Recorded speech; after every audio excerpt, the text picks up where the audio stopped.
తాకట్లో ఉన్న మీ బంగారాన్ని విడిపించి ఆ రోజు ఆన్లైన్ రేటుకి కొంటాం. Sharma gold company. నమస్కారం, వెల్కమ్ టు సుమన్ టీవీ. నేను గీతాంజలి. ప్రస్తుతం మనతో పాటు ప్రముఖ ఆధ్యాత్మికవేత్త వైవిఎస్ఎస్ గిరిరావు గారు ఉన్నారు. వారితో మాట్లాడదాం. గురుగారు నమస్కారం అండి. నమస్తే అమ్మా.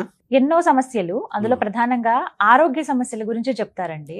అంటే ఎన్ని ప్రయత్నాలు చేసినా, లేకపోతే ఎన్నో పూజలు చేసాము, చాలా చోట్ల అడిగాము, ఏదో ఒక హెల్త్ ఇష్యూస్ బాధపడుతూ ఉంటాయి ఇళ్లలో చాలా మందికి. అది పిల్లల దగ్గర నుంచి పెద్దవాళ్ళ వరకు, ఒకరిని విడిచి ఒకరికి అనారోగ్యం అని. అంటే ప్రధానంగా ఈ అనారోగ్య సమస్యలకు అసలు ఎవరిని ప్రార్థించాలి, ఎలా ప్రార్థించాలి, వీటికి ఏమైనా పరిష్కారం అసలు ఉంటుందా అని అంటే ఏం చెప్తారండి? ఉంటుందమ్మా. మనకి ప్రధానంగా శాస్త్రీయంగా పౌరాణికంలో ఉన్నది ఏంటంటే, మనకిప్పుడు మెడికల్ టర్మినాలజీ అంతా వచ్చిన తర్వాత చరకుడు, సుశ్రుతుడు వీళ్ళ దగ్గర నుంచి వచ్చింది. అవును. కానీ వీళ్ళు కన్నా ముందు మనకి ఈ లక్ష్మీదేవి ఎలా అయితే క్షీరసాగర మదనంలో ఉద్భవించిందో, అప్పుడు అమృత కలశంతో ధన్వంతరి ఆయన అప్పుడు ఉద్భవించాడు. చంద్రుడు ఎలా ఉద్భవించాడో లక్ష్మీదేవి ఎలా ఉద్భవించారో, అందుకే చంద్ర సహోదరి అంటాం లక్ష్మీదేవిని. అంటే ఒకేసారి ఒక అంటే క్షీరసాగర మదనంలోంచి ఉద్భవించిన వాళ్ళని.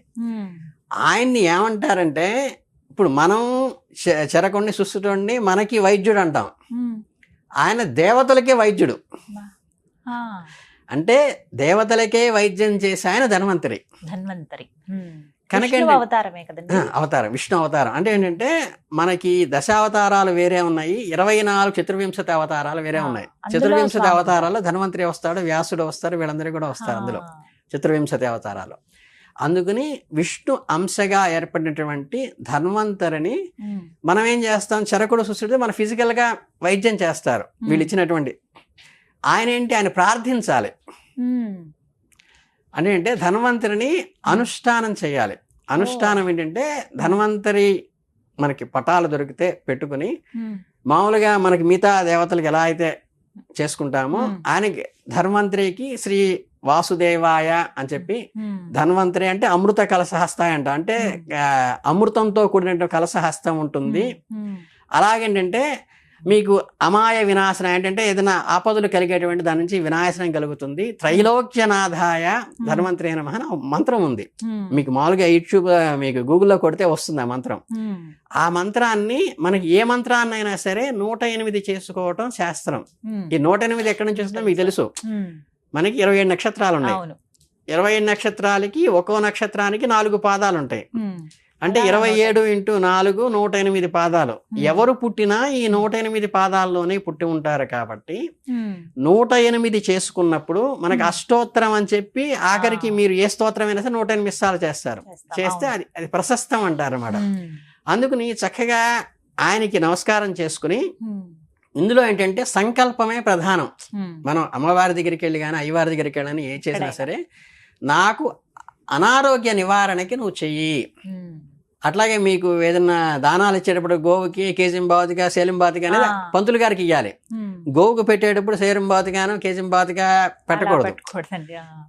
వాటికి ఏంటంటే చిన్న ముద్ద మనకి ఏదైతే ఉంటుందో, కుదుడు అనుకోండి కందులు అంటాము, బుధుడికి అనుకోండి పెసలు అంటాము, అట్లా దానికి సంబంధించినవి చిన్న ముద్ద చేతిలోకి చేసుకుని అది పెడుతూ, నాకు ఈ గ్రహ నివారణకి నువ్వు నన్ను అనుగ్రహించు తల్లి అని గోమాత దగ్గర ఎలా చెప్తామో, ఇక్కడ మన సంకల్పం మమ క్షేమ స్థైర్య విజయ అభయ ఆరోగ్య ఐశ్వర్య విరుద్ధ్యం అంటాం, లేకపోతే పుత్రపౌత్ర వృద్ధ్యం అంటారు, లేకపోతే సంతాన సాఫల్యార్థం అంటాం.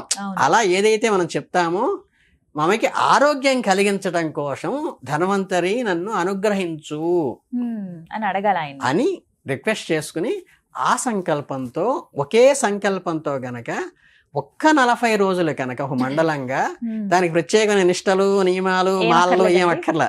ధన్వంతరి మాల మళ్ళీ క్రియేట్ చేయవాకండి.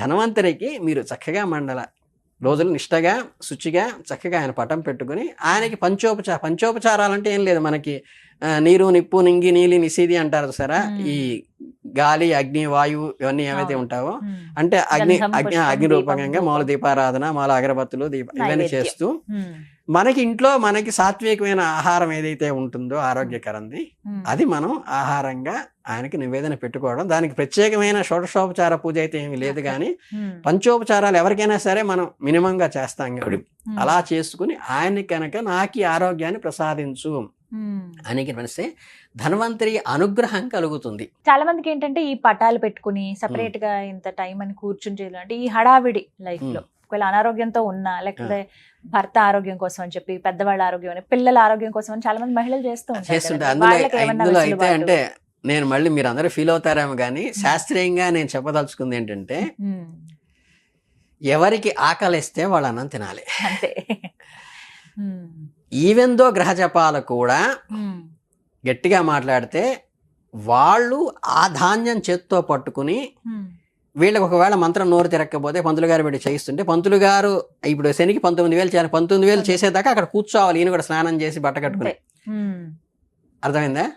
అలా కూర్చుని ఎవరైతే ఆయన తీర్థం స్వీకరిస్తారో అది ఫలిస్తుంది తప్పితే ఈయన ఎక్కడో టీవీ చూస్తూ పంతులు గారికి 4,000 5,000 ఇచ్చేసేసి వాళ్ళు చేసిన తర్వాత నేను చక్కగా సోఫా నుంచి కూర్చొని తీర్థం తీసుకుంటానంటే అది నాకు మిగతా శుద్ధిగా చెప్పేది అంటే మనకి మనం చేస్తాం. అట్లాగేంటంటే ధన్వంతరి మంత్రం కూడా ఎవరికైతే అనారోగ్యంతో ఇబ్బందిగా ఉన్నారో వాళ్ళు ఆఫీస్కి వెళ్ళరు, వాళ్ళు వంట పని చేయరు, వాళ్ళు బజార్లో బండి వేసుకుని షికారికి వెళ్ళరు. సో వాళ్ళు ఎక్కడుంటారు? వాళ్ళు ఇంట్లో రెస్ట్ తీసుకుంటూ ఉంటారు. సో ఈ రెస్ట్ తీసుకునే టైంలో టీవీ చూడటం సెల్ చూడటం పక్కన పెట్టి చక్కగా స్నానం చేసి ఉతికిన బట్టలు కట్టుకుని మీరు కంఫర్టబుల్గా కూర్చోగలిగితే పద్మాసనం వేసుకుని బాసిపెట్టలు వేసుకుని అక్కడ పీట వేసుకుని కూర్చోవటం. లేదు కూర్చోలేని పరిస్థితి ఉన్నది అంటే మనకి వస్త్రంతో చేసినవి కాకుండా ప్లాస్టిక్ చైర్స్ ఉంటాయి, లేకపోతే ప్లాస్టిక్ స్టూల్స్ ఉంటాయి, వాటి మీద కూర్చొని చేయొచ్చు. ఇంకా అనారోగ్యం ఉండి వెనక్కి వాలి కూర్చోవాలంటే ప్లాస్టిక్ లో కూడా వాలి కూర్చునేటువంటి చైర్స్ ఉంటాయి, వాటిల్లో కూర్చుని ఆ మంత్రం 108 సార్లు చేయాలంటే మహా అయితే పావుగంట పడుతుంది. మీరు గట్టిగా మాట్లాడితే మనం ఒక డాక్టర్ దగ్గరికి వెళ్ళిన తర్వాత ఓపీకి వెళితే మినిమం 1.5 hour 2 hours లేకుండా ఎవరు ఓపీలో లోపలికి డాక్టర్ గారు చూడటం లేదు.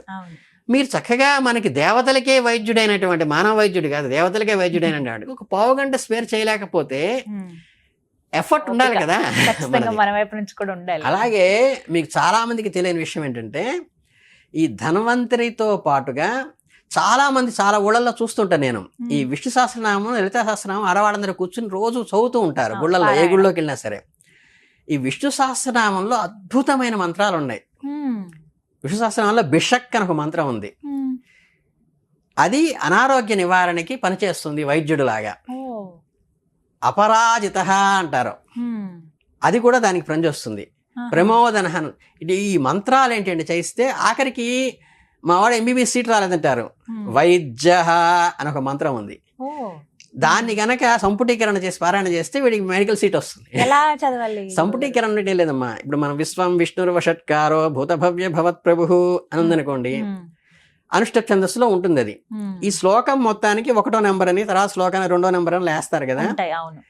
ఈ దీనికి ప్రతిదానికి ముందు ఓము చివర నమః చేరిస్తే నామావళి చేసేటప్పుడు గనక మనం ఓం విష్ణవే నమః, ఓం వషట్కారాయ నమః, ఓం అన్నట్టు చేస్తాము. అలాగే ఓం బిషక్ నమః అన్నప్పుడు ఏంటంటే మనకి ఆరోగ్యాన్ని కలిగించే వైద్యుడివి నువ్వు అని చేస్తాం. ఈ చేసేటప్పుడు ఓం బిషక్ నమః అంటూ విశ్వం విష్ణుర్వషట్కారో ఆ శ్లోకం చదువుతాం, మళ్ళీ ఓం బిషక్ చదువుకుని మళ్ళీ చదువుతాం. అలా చేస్తే ఈ 3 మంత్రాల్లో ప్రమోదన కానీ అపరాజిత కానీ ఓం బిషక్ కానీ ఇవి గనక ఆ ఒక్క మంత్రాన్ని మనం గనక చేస్తే, లేకపోతే ఆ ఒక్క మంత్రాన్ని మనం 108 జపమాలుగా చేయటం కానీ సంపుటీకరణ చేస్తే చాలా ప్రశస్తం వస్తుంది. కాకపోతే సంపుటీకరణ చేసినప్పుడు దానికి కొన్ని నియమాలు ఉన్నాయి. ఏమిటంటే ప్రతి మంత్ర జపానికి అందులో 1/10 తర్పణ వదలాలి. అంటే మీరు సహస్రం చేశారనుకోండి, సహస్రంలో 10వ వంతు 100 తర్పణ వదలాలి. ఓం విష్ణవే నమః అని చేశారనుకో మంత్రం, ఓం విష్ణవే స్వాహ అని చెప్పి వదులుతాం. అట్లాగే దాంట్లో 1/10 అంటే 100లో 10వ వంతు హోమం చేయాలి. హోమం చేసుకుని అందులో విష్ణవే స్వాహ విష్ణవే యదన్నమమ, ఇది నాది కాదు ఆయిందే అంటూ అందులో 1 వంతు, అందులో 1000వ వంతు అంటే ఒకట్లకి బ్రాహ్మణి సద్బ్రాహ్మణి పిలిచి వాళ్ళకి శుచిగా భోజనం పెట్టి మనం వండి మన దంపతులకు కానీ మనం కానీ లేకపోతే మనం చేస్తున్న మన భార్య కానీ మనం వండి మనం వడ్డించి చేత్తో వాళ్ళకి వస్త్రం పెట్టి నమస్కారం పెట్టుకుని వాళ్ళు ఇస్తే మనం తీయాలి. వాళ్ళు పెద్దవాళ్ళైనా చిన్నవాళ్ళైనా అది రెస్పెక్ట్. ఇది చేసుకుంటే మనకి ఖచ్చితంగా కూడా అనారోగ్య నివారణ అవుతుంది. ఇందులో దృఢకర్మ అదృఢకర్మ దృఢాదృఢకర్మ అంటారు. దృఢకర్మ అంటే మనకి లాలో మెన్సీరియా అంటారు, అంటే ప్లాను ప్రిపరేషన్ ఎగ్జిక్యూషన్ ఉన్న వాడికి ఉరిశిక్ష వేస్తారు మేము లీగల్ గా. అలా కాకుండా ఎనుకోకుండా వెళ్ళి కారు గుడ్డేస్తాం, లేకపోతే అనుకోకుండా ఏదో విసిరేస్తాడు పైనుంచి, అది వచ్చి కింద ఎవరికో తగులుతుంది చనిపోతాడు. దాంట్లో ప్లాన్ ప్రిపరేషన్ ఏమవుతుంది, అదృష్టంగా జరిగింది.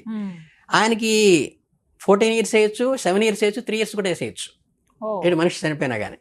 అంటే డిస్క్రిషనరీ పవర్స్ ఆఫ్ మెజిస్ట్రేట్ ఉంటుంది.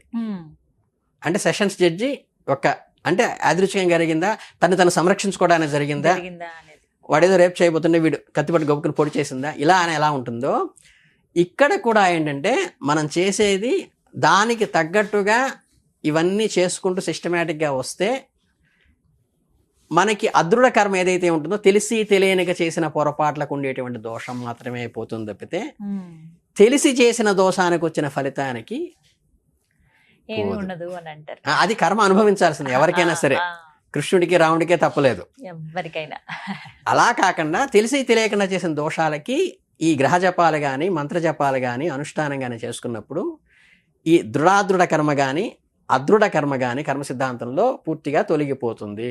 దృఢ కర్మ ఏదైతే ప్లాను ప్రిపరేషన్ కావాలని వాంటెడ్గా ఎదుటివాడిని బాధపెట్టడం కోసం చేసిన దానికి వచ్చినటువంటి ఫలితానికి వచ్చిన అనారోగ్యానికి అయితే నివారణ ఉండదు. అది జనరల్గా అది అందరికీ ఉండదు. పెద్ద వాడు వెరీ నెటోరియస్ అయితే తప్పితే మనలాంటి వాళ్ళందరికీ గృహస్థులందరికీ కూడా ఈ మంత్ర విశ్వశాస్త్రంలో ఈ సంపుటీకరణ చేసుకోవడం కానీ ధన్వంతరి ఆరాధన కానీ వస్తుంది.